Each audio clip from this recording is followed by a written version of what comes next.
歡迎大家收聽 Healing Chat Podcast 啦。我哋今日想討論嘅 topic 咧，就係香港年輕人嘅心理健康啦。咁其實佢哋對於可能公開考試嘅壓力啊、social media 嘅影響啊，仲有可能來自家長嘅期望啦，或者對 future 好迷茫，以至可能喺城市裏面生活種種嘅無形壓力啦，令到佢哋好攰啦，好大壓力，而且好似覺得點樣努力都永遠唔夠。咁今日其實我哋好開心可以邀請到 Counselor Valerie 啦，同我哋分享點樣可以更加去 support 呢啲青少年。咁其實我一路都有 follow 開你嘅 Instagram 啦，同埋 Threads，亦都好多 post 咧都 resonate 到我自己。咁首先多謝 Nicole 你嘅邀請啦。咁我見到你都有個 page 叫做 Healing Chat，都好多謝你邀請我去分享一啲關於 mental health 嘅資訊啦。頭先講到話我好多出嘅好多 post 好多文字都 resonate 到你啦。咁你覺得有冇一啲最 resonate 到你嘅一啲 post 係你覺得好深刻咁樣㗎？其實有好多啦，即係特別可能係有時係你 threads 裏面講嘅嘢啦，或者係你有個quote 好似講係 quoted by Carl Roger 啦，which 你就話 acceptance 係咪講關於 acceptance 啦？咁我都好 resonate 到好多你嘅文字啦，所以令到我覺得好似就算冇咩人同我傾嘅時候咧，有時候啲文字咧都令到我好似覺得其實有人會明我嘅，有人會明我諗啲咩嘅，咁所以係我都好中意睇你啲 threads 同埋 IG post。多謝你啊！咁你頭先就提到話而家香港嘅年青人都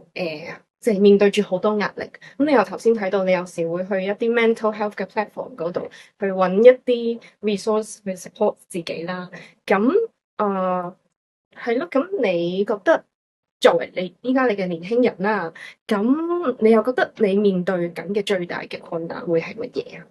我覺得面對最大嘅困難其實都有好多 factors 咯，我覺得即係又啱啱入大學啦，而家 year one 啦，跟住要新去適應唔同嘢啦，仲有加上我可能對自己嘅 expectations 都可能好高啦，特別係 academics 方面啦，咁仲要 balance 好多唔同嘅嘢啦，我又打波啦，跟住我嚟緊又可能會上妝啦，跟住係咯，又可能有呢個 platform 啦，等等嘅嘢，令到我覺得 time management 有時候係好難去做到，令到有時候好焦慮啦，所以我覺得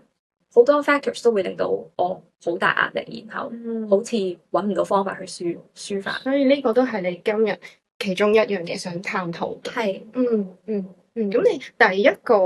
topic 想探討嘅係乜嘢？就係我即係可能你會同 clients 啦，可能係特別係 teenagers clients 啦，你會覺得其實我哋最大壓力嘅位係咩咧？而呢啲壓力係點樣可以影響到我哋嘅 emotions 或者係我哋嘅自我價值？我自己就覺得其實 stressor 咧係有好多 multiple source 嘅，即係可能社會嘅 expectation 啦嘅風氣又係一個 stressor 啦。可能香港嘅文化你要讀一個專科，你要考好好嘅成績，又係一個 stressor。咁可能你屋企人對你嘅期望你要成績好好，讀書又係一個 stressor 啦。咁以至到你對自己嘅一啲要求，其實佢都係一個 stressor 喎。同埋再加上就係其實我哋個文化唔係好鼓勵大家去到表達情緒，亦都唔係好鼓勵大家去表露自己嘅一啲脆弱嘅一面嘅。咁其實變咗加埋好多唔同嘅方面嘅原因，其實佢哋係 interconnect。即係我自己就會覺得，係有好多唔同嘅方面嘅原因，而佢哋都係互相影響大家，以至到譬如你社會點睇你，你老師點睇你，又會影響翻你自己點樣睇自己。係咯，你聽完我咁講，你會有咩諗法㗎？我覺得係其實係好多時候係都幾 interconnected，即係可能 for example，因為可能我驚住呢個成績係會令到我屋企人失望嘅，所以咧我就會好焦慮 about 我嘅 academic，所以以至到我覺得 academics 都係一個 stressor 咯。所以其實係 expectations from my parents 或者 society 同埋我點樣去睇自己。Let's say 我拎咗一個好低嘅分數，咁我屋企人就話我，咁會令到我睇自己咧就係我係個 failure 啦，我做得唔夠好啦呢次。我就算可能我知道可能我好努力，但係其實可能大家係重視緊個 outcome 唔係個 process 嘅時候咧，咁其實就會令到我自己睇自己就會好似一個失敗者咁樣。係啊，你講得好好，好清楚咁樣 illustrate 到呢一啲嘅壓力來源係點樣去 interconnect。咁其實我自己就覺得冇話係有一個最大嘅 stress，即係冇話係可以。即係冇話，如果我哋唔使考試，咁我就 stress free 啦，我就會mentally 好健康啊。咁我又唔覺得我哋可以 eliminate 咗其中一個 factor，就令到成件事變得更加好。因為所有嘅嘢都係互相緊扣，我比較係會咁樣認為。That's why 我哋先至會有唔同嘅專業去到喺唔同嘅層面度做一啲嘅介入咁樣，係。即係我都好認同係 interconnected 咯，即係所有嘢都係互相影響住好多唔同嘅 factors， 特別係我覺得係可能香港呢個城市啦，特別係真係好 stress 啦，同埋 society 嘅 expectation 都好高嘅，即係我哋就係好似要 follow 呢啲 society norms， 令到我哋好似冇咁所謂嘅 abnormal， 令到我哋好似融入我哋係咁 majority 嘅，所以我都覺得呢樣嘢都係青少年可能喺發掘緊自己嘅途中會有好多迷失嘅時候，因為其實可能佢哋跟唔上啊，或者係有種貶低自己嘅價值。頭先 Nicole 你都提到話，我哋年青人都要 follow 好多 social norms and expectation。咁對於你嚟講，你覺得你最需要 follow 嘅係一啲乜嘢咧？可能係中學嘅時候，有啲人 for example 係佢哋讀書唔係咁好，但係個 society 就話你一定要讀大學，如果唔係就冇工作做。即係我覺得係仲係好多 traditional values 喺度，就係話啊，你讀完大學就一定要做嘢啦，你一定要做一個好 high income 嘅 earner， 例如可能大家可能啲媽咪爹哋成日都話啊，你要做醫生啊、律師啊，即係唔係一定要一個 high income 去 define 你係咪一個成功嘅人士。我覺得其實每個工作都有佢哋嘅價值喺度嘅，如果唔係個工作都唔喺度。所以我咁所以 Nicole 你就覺得可能要 follow 一啲社會上對於事業或者成功嘅一啲 path， 對你嚟講都有一定嘅壓力，都會係咁係咯。你即係當你有呢啲壓力嘅時候，你會揾咩渠道或者咩方法去到幫自己㗎？咁我都好中意做運動嘅，咁係我會即係有時候我中意 spend time alone 啦，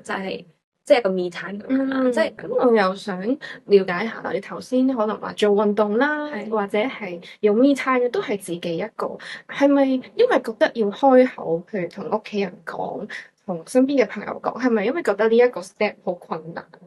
我覺得好似講 mental health 嘅嘢會係好 negative。parents 或者係啲老即係 generation 可能係老啲嘅輩就會希望我哋係講一啲可能係 fun topics、happy topics， 係會 ignore 咗我哋想講嘅嘢。咁你係咪會覺得有陣時有啲家長都會即係都會好唔想聽到佢嘅小朋友嘅一啲 negative 嘅感受，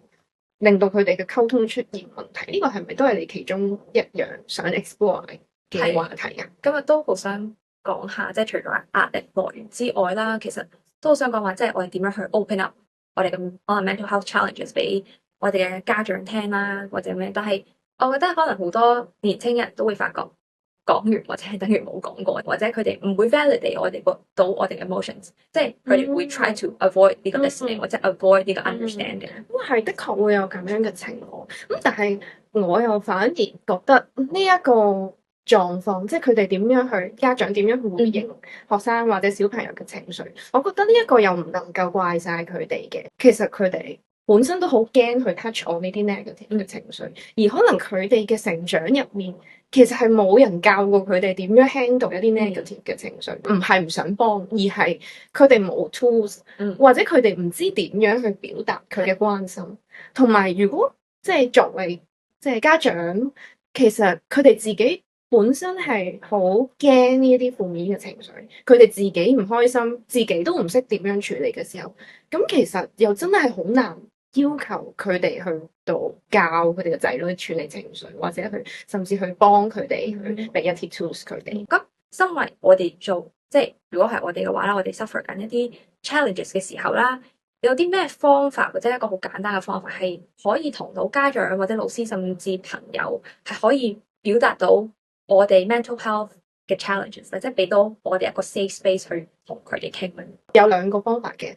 第一個方法咧你要識得 screen 你身邊邊啲人係一個 appropriate 讓你可以去傾訴嘅對象，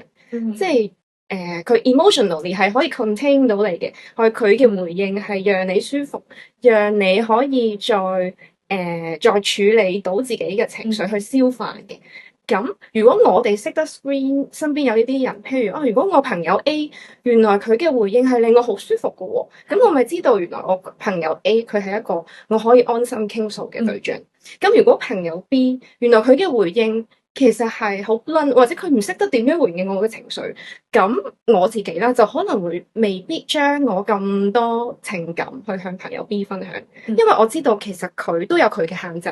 佢未必一時三刻改變到，咁所以我就唔會去到要求佢去到回應我嘅情緒，我反而係去揾一啲適合即係可以幫助自己嘅人。第二個方法，咁譬如如果朋友 B 佢真係同你講，喂，唔好唔開心啦，或者佢係咁俾建議你嘅，咁你可以同佢講你需要啲乜嘢。咁你首先要知道自己需要啲乜嘢。咁譬如你係需要一個人去到聽你講嘢，你唔需要任何意見或者唔需要 practical solution 嘅話，你可以同佢講其實我淨係需要你聽我講嘢啫，我唔係需要 solution，你俾個空間我，咁就夠㗎。咁你睇下佢能唔能夠 respond。都覺得呢個係一個好好嘅方法，即係 for 我啦，我就會寧願一個人係可以 listen 我，因為我自己就覺得有陣時我哋同人相處未必收到我哋嘅想要嘅 feedback，可能係因為我哋期望嘅嘢其實人哋做唔到，或者人哋其實冇 responsibility 去做。即係譬如我哋有好多人會 expect 我去睇精神科醫生，精神科醫生可能佢會好想可能 client 會好想講晒佢心入邊想講嘅嘢出嚟。咁佢就會覺得點解個醫生5分鐘就叫我走嘅？點解佢唔聽我講嘢嘅？咁但係其實精神科醫生嘅職責唔係同你做 counseling 啊嘛，佢係負責睇下你個狀況，再開藥俾你。咁我哋咪有一個 mismatch 喺度，咁呢度咪有一個失望喺度，係我哋需要承擔呢一個失望嘅。如果真係揾到個啱你傾嘅一個人，係一個好，我會覺得係一個 safe space。會唔會覺得好難揾一個即係讓到可以自己放心傾訴嘅人啊？對我嚟講係難嘅，因為始終係需要時間啦。你去 build 一個 trust with 佢係一個係好難嘅事啦。但係我會覺得 by time 你會係 feel 到呢個人其實同你，佢會唔會肯去聽你講，佢肯唔肯去 willing 去真係去 understand 你。我覺得呢樣嘢係真係 by time 你會睇到。咁你係點樣 screen 㗎？即係點樣 screen 身邊？因為有啲人即係我都講咗1、2次，其實身邊嘅人都 carry 唔到我，咁我就唔講啦。我覺得點樣 screen 係其實真係好睇夾唔夾咯。我講嘅嘢佢唔 understand 到，有時可能我都未 explain 完晒所有嘢，但佢其實已經諗到我想諗嘅嘢。咁我覺得呢樣嘢係好夾。我都遇過啦，就係即係其實你都未講，佢已經開始 judge 你啦。即係佢好快已經判斷咗你呢個係啱定唔啱，呢個係就我嘅 screen 嘅嘢。所以最後啦，咁如果即係我哋年輕人成日都可能對自己好多，但係即係可能成日都貶低自己。咁你其實可能過往有咁多 working experience 啦，你覺得其實青少年佢哋係有啲咩優點，同埋佢哋有啲咩強項，其實係可以幫助到佢哋係度過每一個難關嘅。我覺得青少年最大嘅優點就係佢哋年輕，雖然呢句說話好似好廢咁樣，但係因為咧，其實喺青少年去到佢又啱啱開始有自己嘅一套思想，啱啱開始可以脫離屋企，有啲可能大個啲嘅佢可以搬出嚟住啦，咁同埋 unlearn 一啲佢屋企一直以嚟俾佢嘅一啲 pattern 嘅，係啦，咁譬如係好多人都有唔同嘅困擾啦，其實都係源於佢屋企點樣教你，或者佢屋企佢俾咗一個咩嘅 mindset 你例如我揾人幫自己就唔可以嘅，呢樣嘢就係好脆弱嘅。咁呢個可能係屋企去灌輸俾你嘅其中一個價值觀啦。咁但係當你開始大個嘅時候咧，你開始有能力可以 unlearn 呢一啲嘅 mindset，咁你開始當你 aware 到，哦，原來我呢一啲嘅價值觀係受到屋企人嘅影響嘅時候，你就可以選擇要唔要去到轉變呢個 mindset，要唔要去 make 一啲咩 change，因為其實年輕人佢哋嘅腦咧，亦都係最能夠學習新嘅事物、新嘅思維，咁所以我覺得呢一個都係即係作為年輕人其中一個好大嘅優勢嚟嘅。都係咯，即係好多 behaviors 或者好多 mindset 咯，特別係真係 family 去 parenting，佢哋係話俾你聽。同埋點解我頭先咁強調青少年嘅本錢係年輕咧？因為同佢嘅屋企係有好大關係。咁因為以前我都曾經喺學校入面工作過啦，咁發覺咧，其實有陣時學生好多嘅 issue 咧，其實佢哋係來源於屋企。係咁其實變相，如果我做 counseling 咧，其實我係好難單一改變一個學生，叫個學生你正面啲啦，又或者你唔好咁樣諗咧，其實好難嘅。點解咧？因為譬如佢今日嚟揾你佢舒服咗咯喎，佢學習咗一啲新嘅 skills，但係佢放學就會翻返屋企噶咯喎，咁屋企人就可能會一嘢將呢啲佢吸收一啲新嘅 knowledge 一嘢推翻，咁因為佢跌翻落個環境嗰度嘛，咁所以佢跌翻落環境度，佢一定會受環境去影響，一定會受佢屋企人影響。咁但係譬如你入 U 啦，你開始有啲人可能住開，有啲人搬出嚟啦，咁有啲人再大個啲有自己嘅家庭嘅時候，咁你就冇咁受你屋企嘅環境去到影響。係，我好 agree 嚟講，呢樣嘢係可能好多青少年都係，特別係 financial 嗰方面啦，佢哋都未係可以好讀啦。係，所以我覺得呢樣嘢係佢哋仲要 financial 咁樣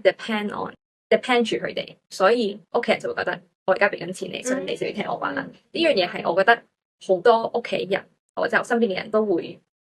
即係 struggle 緊嘅，就係因為話哦，如果你唔聽我話，或者你唔乖，或者你點樣，我就唔俾呢啲錢你，我唔供你讀書啊，咁你自生自滅啦咁樣。我覺得係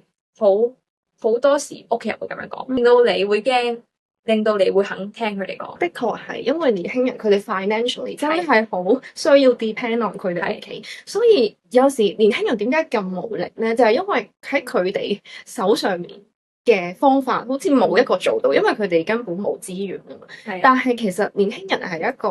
佢呢一個 age 係最有希望，因為點解佢哋會長大？佢哋就會長大，咁有一日佢哋會揾工做嘢，你就會有經濟能力，你就可以慢慢脫離屋企。咁所以其實我都想俾翻一個希望，而家嘅年輕人，雖然你即係面對嘅困境好似係好冇出路，但係你會長大。隨住你長大咧，你會知道點樣揾合適嘅人幫你，你會開始有金錢，想睇醫生或者揾 counseling，揾唔同嘅 tools，你都會有金錢去幫自己。而再加上當你去到 expose to 多啲唔同嘅人嘅時候，可能你又會喺一啲唔同嘅新朋友身上，一啲新嘅老師身上得到一啲唔同嘅啟發。所以我都希望聽緊嘅任何青少年啦，都好記住 Valerie 佢啱啱先講嘅說話啦，即係所以其實我哋比想象中咧，其實係更加硬淨啦。